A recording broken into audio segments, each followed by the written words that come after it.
우리가 손쉽게 우리의 삶을 바꾸기 위해서 어떤 규칙을 만들곤 합니다. 이제 내가 새해부터 이제 벌써 16일, 17일 이렇게 지났는데 신년에 어떤 결단과 결심들을 하면 내가 앞으로 이렇게 해야지. 또 혹은 그 결심들, 규칙들을 지켜나가기 위해서 스스로에게 보상을 주기도 합니다. 스스로에게 벌을 줄 수도 있습니다. 왜냐하면 사람의 마음을 이렇게 잘 통제하고 사람의 행동을 통제할 수 있는, 사실 어떤 면에서 효과적인 방법 중에 하나가 규칙과 규율이고 보상과 처벌입니다. 그리고 그것을 위해서 아예 시스템을 만들죠. 이렇게 하면 이렇게, 잘하면 상을 주고 못하면 벌을 주고, 심지어는 스스로에게도 그렇게 할 수 있습니다. 나 자신뿐만 아니라 우리 모두가 함께 서로 마음들이 다른데 뭔가를 함께 하기 위해서 우리가 어떻게 합니까? 함께 규칙들을 만들곤 합니다. 그리고 그 규칙대로 이렇게 회사에서는 이런 실수를 하면 뭐 벌점, 뭐 예를 들어 최근에 한 인터넷 기사에 어떤 전시관에 있는 스태프들을 위해서 뭐 이렇게 규칙을 정했는데 너무나 가혹해서 핸드폰을 한 번이라도 들여다보면 곧바로 퇴사. 이제 전시의 아르바이트생이죠. 알바 직원을 두고, 그리고 또 서로 대화하면 벌점 1점. 뭐 이렇게 해서 이제 좀 가혹한 규칙과 시스템을 정해서 누군가가 화가 났던지 그걸 SNS 찍어서 올렸어요. 그걸 보고 나서 이게 뭐 하는 짓이냐? 무슨 고등학생이냐? 사람을 왜 이렇게 하냐? 그래서 급히 그 규칙들을 취소하고 하는 그런 일도 있었는데, 왜 그렇게 했습니까? 뭔가 한 사람을 통제하려는 거예요. 그리고 뭔가 조직을 통제해서 뭔가 원하는 결과들을 내기를 원하는 겁니다. 근데 여러분, 그저 회사에서만 이것이 통하는 것이 아니라 수많은 곳곳에서 우리가 이렇게 만들어 갑니다. 저는 죄에 대해서 잘 이해하기 위해서 정말 통찰을 얻게 되는 한 가지 부분이 뭐냐면 중독입니다.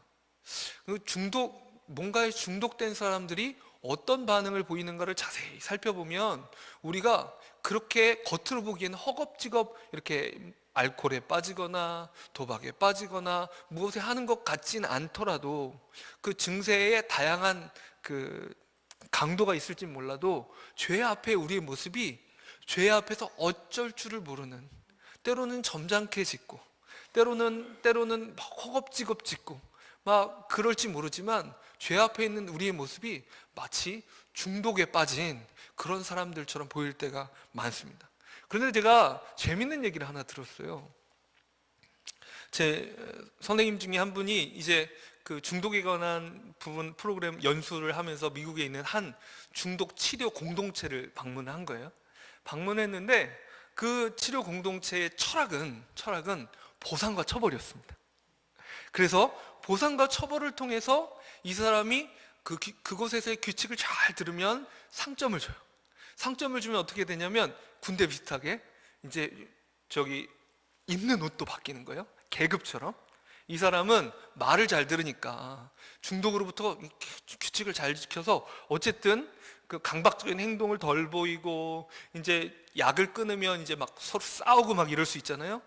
그것도 안 하고 이러면 이렇게 옷도 바꿔주고, 또 예를 들어서 TV를 다른 사람은 못 보게 하는데 그 규칙을 잘 지키는 몇 단계의 사람부터는, 계급처럼 몇 단계부터는 TV도 볼 수 있게 해주고 편지도 오갈 수 있게 해주고, 그 계급이 상당히 높아지면 외박도 가능하고 막 이렇게 올라가져 한다는 거예요. 저희 선생님이 무슨 보상과 처벌을 통해서 중독이 얼마나 끔찍한 건데 중독 치료가 되겠어? 이런 생각을 가지고 있었대요. 그런데 막상 그 공동체를 방문해 보니까 그 보상과 처벌의 위력이 어찌나 강력하든지 사람들이 그 체계 안에 딱 들어가가지고 내가 어떻게 해서든지, 별거 아니잖아요. 사람들, 그 중독 환자들은 술 한 잔 먹기 위해서 목숨 거는 거거든요. 정말 술 한 잔 먹어보기 위해서 막 생명을 걸고 몸부림치는 건데, 정말 그 규칙 안에 딱 들어가 있으면 외박 한번 해보려고, 그리고 내 옆에 있는 동료, 나보다 계급 높은 사람처럼 나도 올라가서 TV 한번 봐보려고 그렇게 말을 잘 듣고 막 노력을 하고 막 한다는 거예요. 그래서 이게 뭐 그 중독에 있어서는 치료라고 얘기를 안 하더라고요. 도박 중독인 사람은 단도박 얘기하죠. 도박을 잠시 끊었다. 언제든지 돌아갈 수 있는데 지금 끊은 상태다는 거죠. 그래서 그 상태가 어느 정도 지속되면 이제 내보내죠. 그래서 일상생활을 좀 해보고 들어오고 해보고 들어오고 되겠다 싶으면 또 내보내고, 이제 그게 그런 치료의 과정인데, 야, 보상과 처벌이 얼마나 놀라운지, 이 끔찍한 중독에서 상당히 스스로를 통제하는데 처벌과 보상이 도움이 되더라. 아, 그거 대단하더라. 이런 얘기를 들어봤어요. 그렇게 이 보상과 처벌은 참 효과가 좋습니다. 그런데 중요한 건 정말 우리의 내면을 바꾸고 치료하느냐, 그게 아닙니다. 무슨 얘기냐면 이 보상과 처벌의 이 체계 속에 딱 들어가서 이거에 적응된 사람이 나가서 혼자도 그걸 한다는 얘기는 뭐냐면, 그 보상과 처벌의 시스템을 내면화시킨 거예요. 그래서 끊임없이 바깥에 나가서 혼자 있는 것 같아도 어때요? 그 공동체 안에서, 공동체라고 말하기, 예, 공동체라고 하죠. 그곳 안에서, 그 치료기관 안에서 했던 보상과 처벌을 유사하게 스스로에게 반복하는 거예요. 그걸 통해서 통제가 되는 거죠. 그런데 잠깐 한눈 팔거나 방심하면 어떻게 될까요? 또 이제 무너질 수 있습니다. 그런데 또 흥미로운 얘기를 그전에도 한번 소개시켜 드렸는데 한 적이 있습니다. 중독의 반대말을 관계다, 연결이다, 이렇게 얘기하는 그런 심리학자들이 있습니다. 그 월남 파병을 하고 나서 뭐 정확한 통계인지는 모르겠지만 대략 한 30%의 미군 병사는 마약을 했답니다. 그 극심한 스트레스 속에 이제 대도시로 가서 마약을 한 거예요. 위로를 삼기 위해서. 그걸 보고 나서 그 군의관들이 염려를 했답니다. 야, 이제 전쟁 끝나면 미국은 난리가 났다. 젊은이란 젊은이들은 베트남에 와서 이렇게 다 고생하고 있는데 이 괜찮다 싶은 젊은이들 중에 이 수십 %가 마약에 이렇게 빠져 있으니 이제는 미국은 난리가 났다. 그런데 막상 돌아간 후에 보니까 그렇게 중독에 결전이 빠져 있는 사람은 소수였다는 거예요. 그 원인이 뭔가 이 사람이 봤을 때는 그 전쟁터에 있어서 고립되고 떨어져 있는 그 마음은 마약밖에 위로할 것이 그 사람들에게 손쉽게 없었지만, 집에 돌아가서 가정이 있고 그 사람들의 공동체가 있고 그 사람은 진정 마음을 알아주는 사람들과의 관계가 회복되니까 마약이 필요 없었다는 거예요. 근데 죄 앞에 있는 우리의 모습에 있어서도 우리는 마치 이런 시도들을 할 때가 있습니다.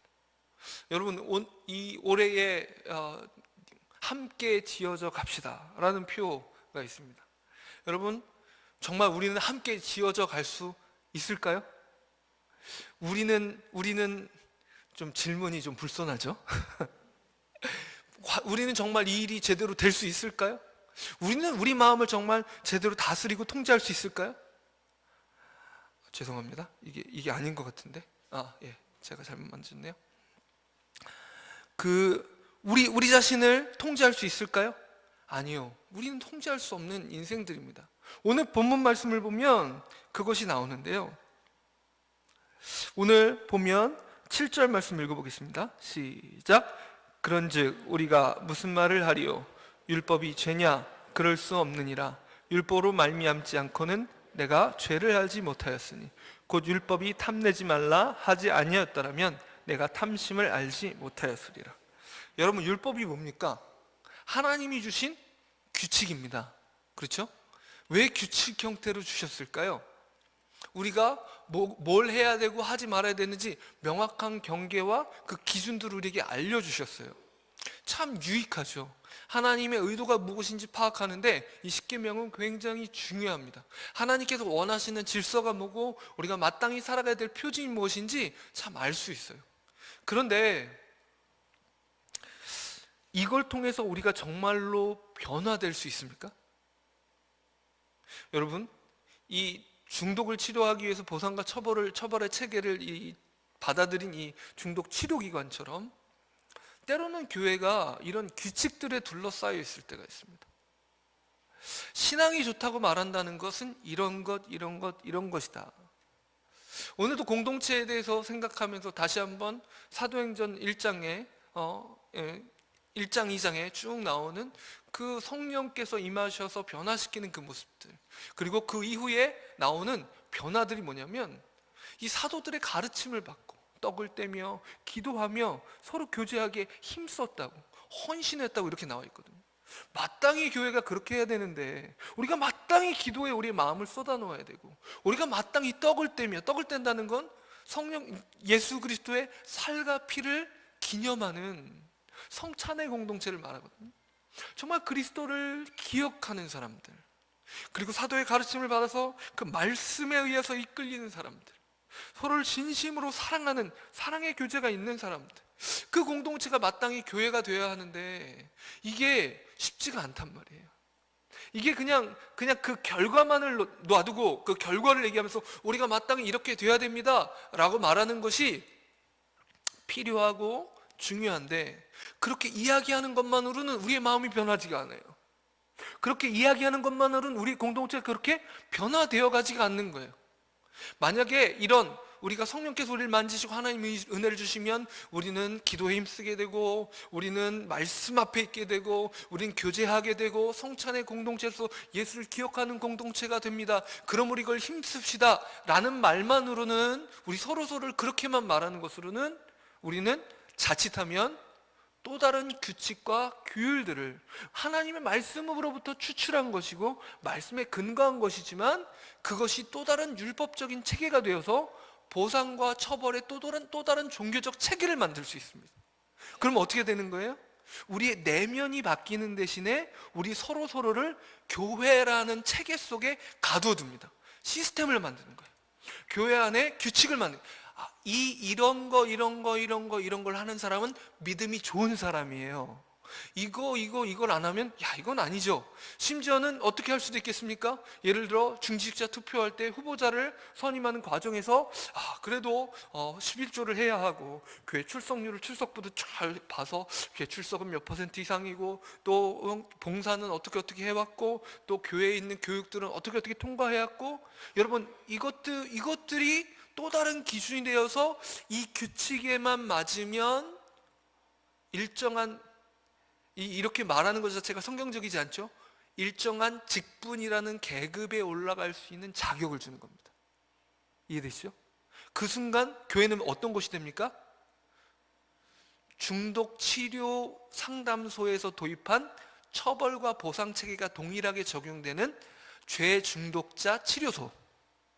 그런데 사실은 치료가 됩니까? 안 됩니까? 안 되죠. 그런데 통제는 됩니까? 안 됩니까? 어느 정도 가능합니다. 근데 하나님께서 우리에게 원하시는 그 치료와 회복은 이런 것이 아닙니다. 여러분, 이게 무서운 함정입니다. 이게 무서운, 사단이 우리 가운데 주는 무서운 함정이고 무서운 꼬임입니다. 겉으로 볼 땐 그 사람은 변화되는 것 같아요. 새로워진 것 같아요. 점점 나아진 것 같아요. 그런데 자아가 죽지 않은 겁니다. 교회라는 체계 속에 들어와 있는데 자아가 죽지 않는 거예요. 여러분, 이 무서운 이 속에 있는 것을 위해서 그럼 율법이 나쁘냐? 우리가 말할 수 있죠. 그럼 교회 안에 이렇게 우리 새벽기도 해야 됩니다. 또 금요기도에 참석해야 됩니다. 온가족 새벽기도, 비전 새벽기도 참 중요합니다. 가정을 위해서. 오후 예배 피곤하지만 우리 힘씁시다. 또 봉사 이렇게 갑시다. 뭐 합시다. 이거 나쁩니까? 오늘 본 말씀 뭐라 그래요? 나쁘지 않다고 얘기합니다. 혹은 그 얘기를 누군가 하면 어떤 사람 어떻게 했어요? 나 저거 아무리 해도 못하겠는데. 뭐가 들어요? 죄책감이 들죠. 그리고 그것이 뭘 말해줘요? 그것이 신앙의 전부는 아니지라도 때로는 내 믿음의 게으름과 무지함과 연약함들을 하나하나 들춰내는 도구가 되죠. 그러니까 어떤 사람은 반감이 들어요. 아니, 왜 그냥 헌신하라고 하냐고, 왜 맨날 예배드리라고만 하냐고, 맨날 교회 나와야 되는 거냐고, 추석 도장 찍어야 그래야만 믿음이 좋은 거냐고, 혼자 집에서도 기도할 수 있지. 그 말도 옳거든요. 그러면 그 말대로 이 모든 경건한 습관에 대한 견만 자체가 악합니까? 오늘 본 말씀 뭐라고 얘기합니까? 악하지 않습니다. 무엇이 악합니까? 우리 안에 있는 이 본질, 새벽 기도를 하든 개인적으로 기도하든 하나님 앞에 기도해야 하는데, 하나님과 관계를 누려야 하는데, 하나님 앞에 무릎 꿇지 않는 내 자신의 죄됨에 대해서 그것이 악한 것이지, 이 규칙 해라가 나쁜 것이 아니고, 하지 않아도 된다, 그 율법으로부터의 자유를 얘기하는 건데, 그 두 가지를 정죄할 것이 아니라 우리 안에 죄성을 깊이 있게 바라보라는 말씀을 하십니다. 그래서 8절 말씀 또 읽어보겠습니다. 시작. 그러나 죄가 기회를 타서 계명으로 말미암아 내 속에서 온갖 탐심을 이루었나니 이는 율법이 없으면 죄가 죽은 것임이라. 이 말이 무슨 말이냐면, 이 규칙과 경건행한 모든 권명과 이 말씀에 기초한 모든 행동에 대한 기준들이 그럼 나쁘냐? 나쁜 것이 아니고, 이 율법을 깨달아질수록 우리의 마음은 더 간사해져서, 여러분 어떻습니까? 그 세금 문제를 보시죠. 세금 문제. 세법이 개정되면 열심히 뭘 연구하는 사람도 있습니까? 어떻게 하면 절세를 할까? 이 세법의 허점을 파고들어서 어떤 서류를 갖춘다든가 어떤 방법을 쓰면 이 세금을 안 내고도 할 수 있다. 그런데 법을 제정한 사람들의 그 의도는 꼭 그 허점을 주고자 하는 건 아니죠, 사실은. 그런데 엄청 충성스러워서 어떻게든 나라가 하는 일을 돕기를 원해서 가능하면 세금을 내는 쪽으로 고민하는 사람들 주변에 보셨습니까? 아니죠. 그 세법의 정신, 이걸 따르는 게 아니라 뭘 생각합니까? 어떻게 하면 이걸 피할 수 있을까? 하나님의 법 앞에서도 끊임없이 우리는 이걸 어떻게 하면 교묘히 빠져나갈까? 이 법의 정신, 하나님의 마음을 생각하면 그게 아닌데, 당장 주어진 이 율법, 말씀의 구절, 그 축자 그대로 그 구절을 어떻게 하면 벗어날 수 있을까? 술 취하지 말라 그러면 이제 논쟁하기 시작합니다. 몇 잔까지 취하는 거냐? 나는 안 취한다. 난 석 잔을 마셔도, 난 한 병을 마셔도 괜찮더라. 이렇게. 그 정신은 무엇입니까? 중요한 건 술 취하지 말라보다 더 중요한 건 뭡니까? 성령에 취하라는 겁니다. 그것이 말씀의 본질이고 주님의 마음이거든요. 그런데 그것을 보는 것이 아니라 어떻게 하면 범법자가 되지 않을까를 생각하는 게 우리의 마음입니다. 이렇게 고민하는 순간 우리는 뭐에 빠져 있는 겁니까? 처벌과 보상의 치료소 안에 빠져 있습니다. 우리의 내면과 씨름하지 않습니다. 우리의 내면과 진심으로 씨름하는 사람도 어떻습니까? 또 얘기합니다. 결국은 우리가 죄를 지었을 때 율법이 우리를 죽이는데, 그러면 어떻게 되느냐? 자, 한번 보겠습니다. 10절, 11절 말씀 시작. 생명에 이르게 할 그 계명이 내게 대하여 도리어 사망에 이르게 하는 것이 되었도다. 죄가 기회를 타서 계명으로 말미암아 나를 속이고 그것으로 나를 죽였는지라. 율법이 나를 죽이는 것 같잖아요. 나를 고소하고 끊임없는 신앙의 규칙들과 기준들이 너는 이거보다 못해, 너는 이거보다 못해 이렇게 얘기하는 것 같아서 막 너무 싫고, 너무 그냥 교회 다니는 것이 막 규칙에 매여 있는 것 같고. 그래서 교회 안 나오는 사람 한둘입니까? 여러분 주변에 아실 거예요. 나 교회 다니면 담배도 못 피지, 술도 못 마시지, 어디 가서 맘대로도 못하지, 나 그건 못해, 죽기 전에 내가 믿으려면 믿든지, 이런 얘기 들어보셨죠? 이렇게 이 모든 것들로 그 율법을 비난하고, 나는 정말 못하겠어, 나는 그 규칙들이 싫어서 교회가 싫다고 말하고 예수가 싫다고 말하고. 어떤 사람이 이렇게 얘기해요. 나는 예수님은 좋은데 교회가 싫어서 교회를 안 나간다고. 그래서 교회는 안 다니는 크리스찬이라고 스스로 말하는 사람들도 심지어 있어요.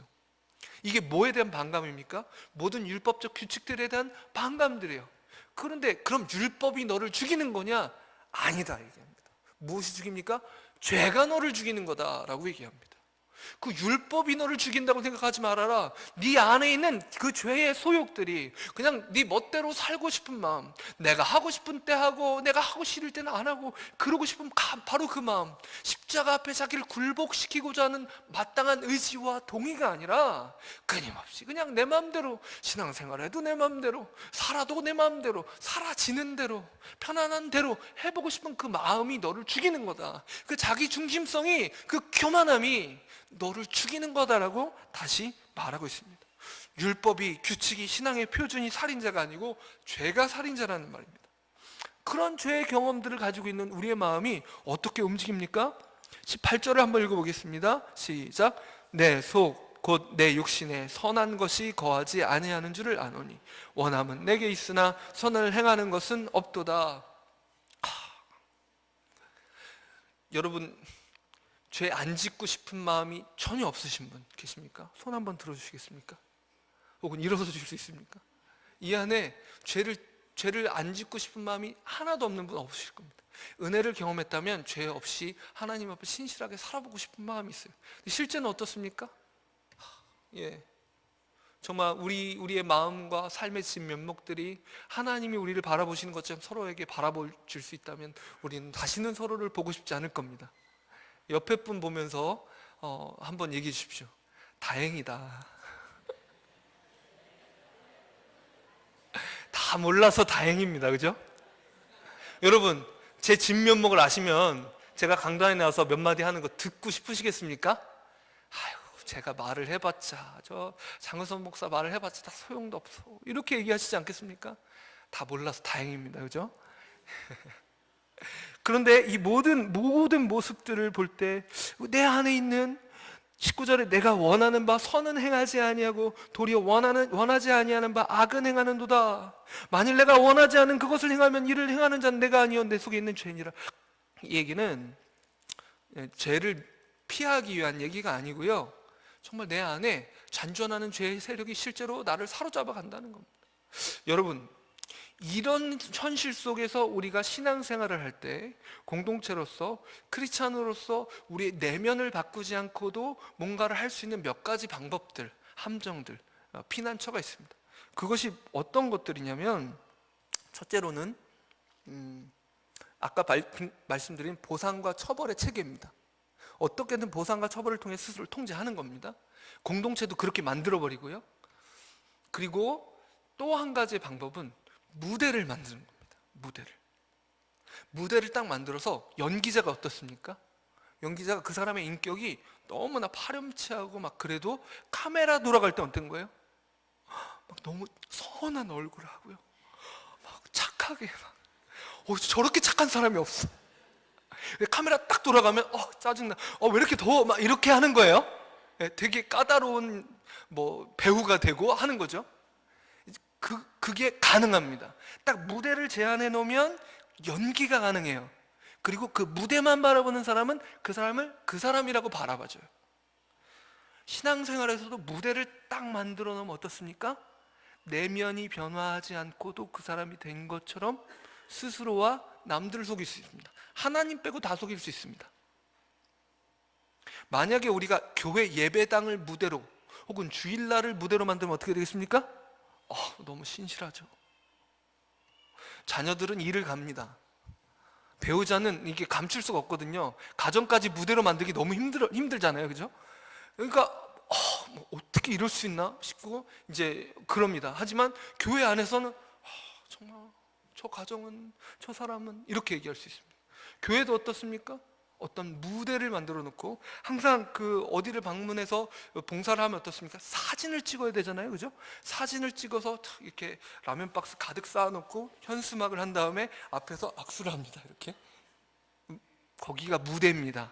카메라 앞이 무대입니다. 우리 교회는 이런 일을 해요. 그래서 게시판에 홍보하는 것도 나쁜 일이 아닙니다. 하지만 게시판에 멋진 사진들만 골라서 딱딱딱딱 나누고, 우리 교회는 이런 교회입니다.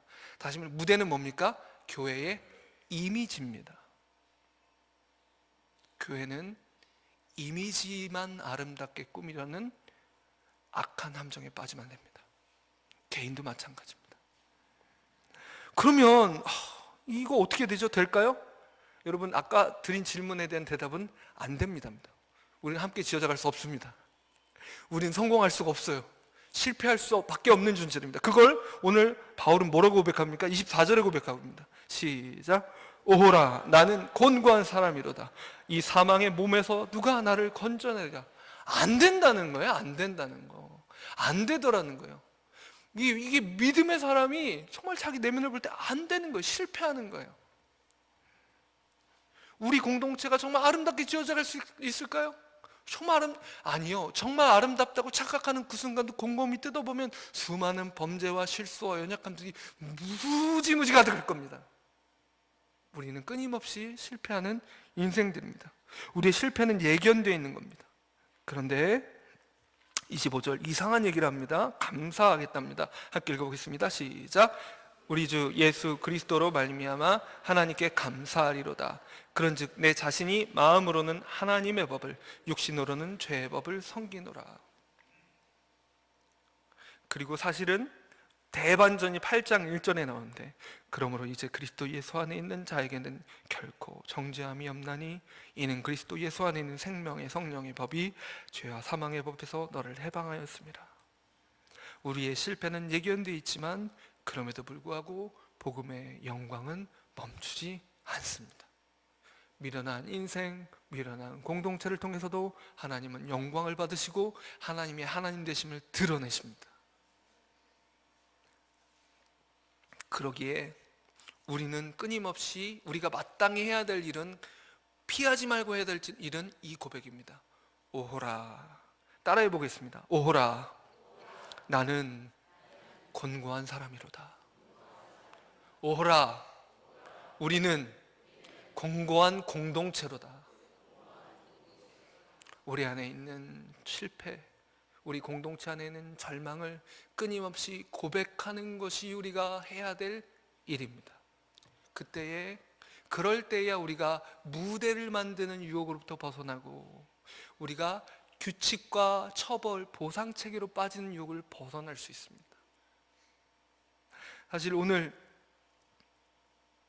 이 부분을 위해서 여전히 연약한 공동체지만 우리 청년부 공동체 사역 박람회를 했습니다. 잠시 설교의 적용점처럼 여러분에게 다시 한번 청년부 공동체 사역의 내용들과 방향들, 다시 말해서 기도 제목이죠, 함께 나눴으면 좋겠습니다. PPT를 한번 좀 띄워주시면 감사하겠습니다. 저희가 이 보상과 처벌에 혹은 무대가 있는 공동체를 피하기 위해서 저희가 상징적으로 하는 일이 뭐냐면, 이렇게 둥글게 앉아서 예배를 드리는 겁니다. 원래 그 초대 교회들은 규모가 클 수 없었죠. 그래서 식탁에 둘러앉아서 예배를 드렸습니다. 그 강단이 있으면, 이 강단 자체가 나쁘다는 얘기가 아니고요, 이 어떤 유혹이 생기냐면, 이곳이 설교자로서 제가 무대가 될 수 있습니다.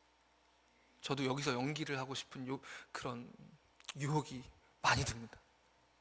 그리고 솔직히 연기를 많이 했겠죠, 여러분?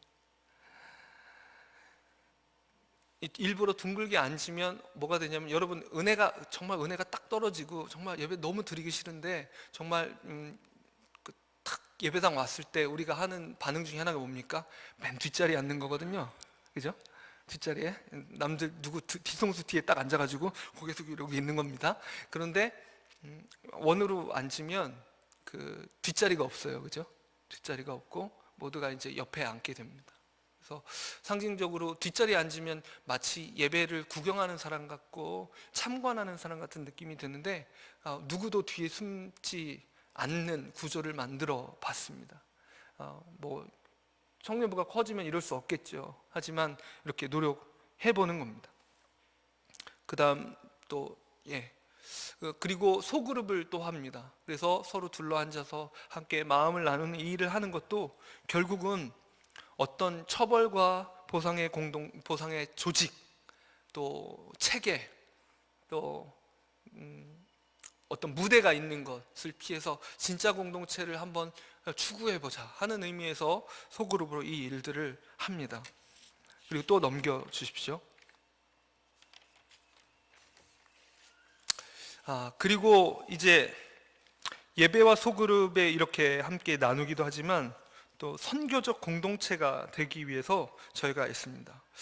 왜냐하면 교회를 무대로 살고 싶지 않아서 선교적 공동체라는 건 바로 지금 있는 여기, 지금 이곳에서 하나님 나라가 이루어진다는 겁니다. 지금 교회에 있으면 교회에서 이 예배 중에 하나님 나라를 맛보아야 되고, 직장에 있으면 직장에서 맛보아야 되고, 농촌 선교를 가면 이거 농촌 선교 장면입니다. 안동 주소망교회 이제 구호리에서 저희가 사역을 했고, 이번 2월에도 저희가 갑니다. 우리 임성환 형제가 우리 이번에 팀장이 돼서 애쓰는데 한번 보시면 격려해 주십시오.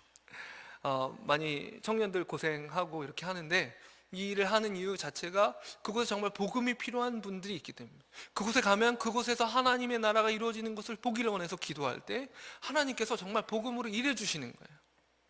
날씨도, 그리고 한 사람의 마음도 바꿔주시는 거예요.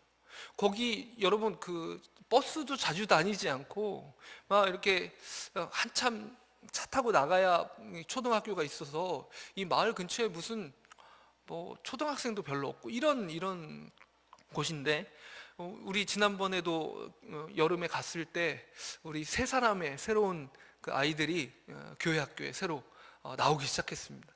이렇게 하나님께서 복음 앞에서 이 눈에 보이는 이런 아이들입니다. 이런 아이들이 변화되는 장면들을 보면서 하나님이 이곳에서도 일하시는구나.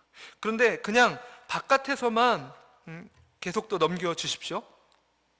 그리고 또 어르신들 모셔놓고 마을회관 앞에서 이렇게 대접하면서 저희가 잔치도 하고, 그 교회 목사님은 이런 일에 익숙해서 노래방 기기만 딱 꽂으면 최신 가요가 아주 참 구수하게 나오는 분입니다.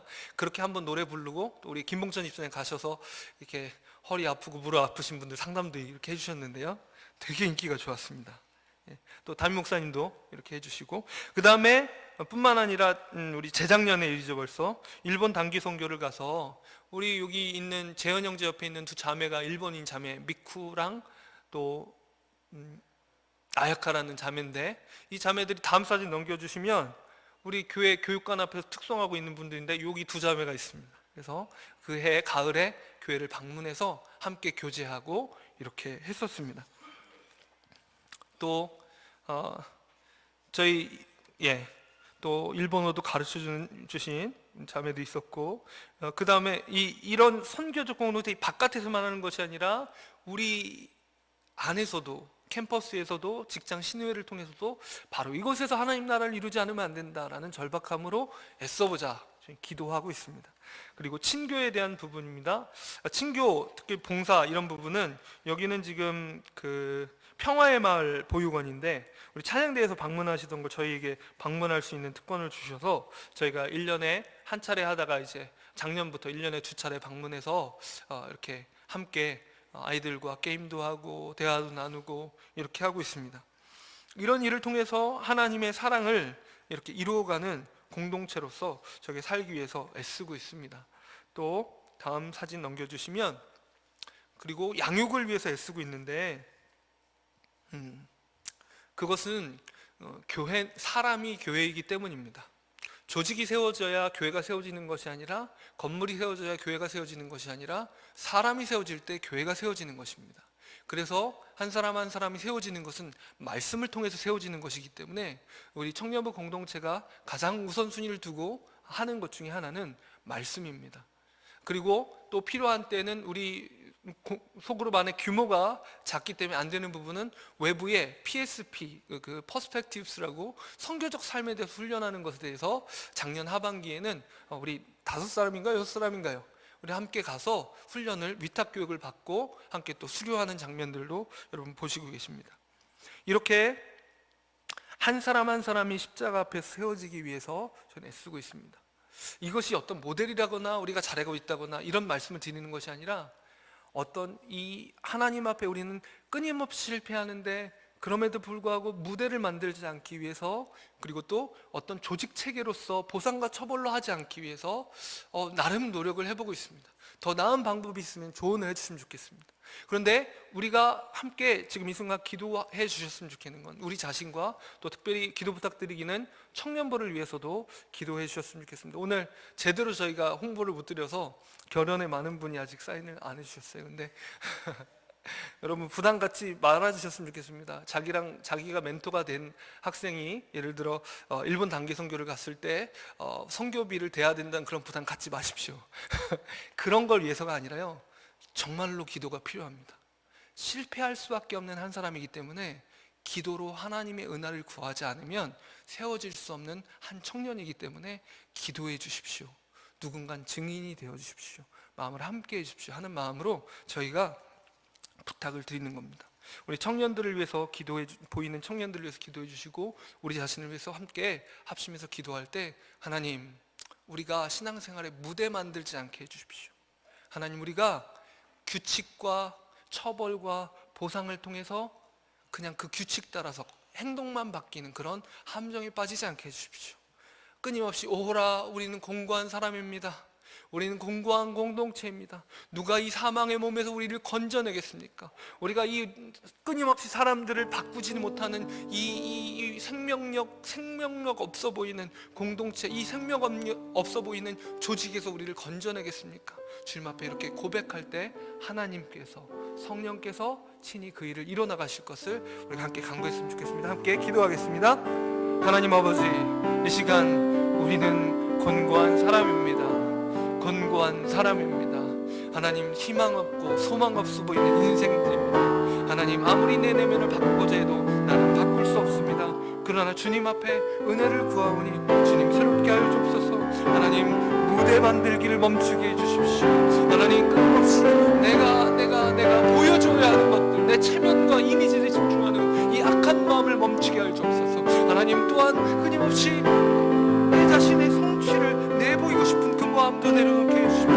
하나님, 나의 실패를 인정하고 고백할 수 있도록 도와주십시오. 그래서 주님께서 일하시는 대로 우리 자신을 맡겨드리길 원합니다. 우리 청년부 한 사람 한 사람 연약하지만 주님께서 은혜 주시고 함께 하셔서 한 사람 세우시는 하나님의 은혜를 경험하게 해주십시오.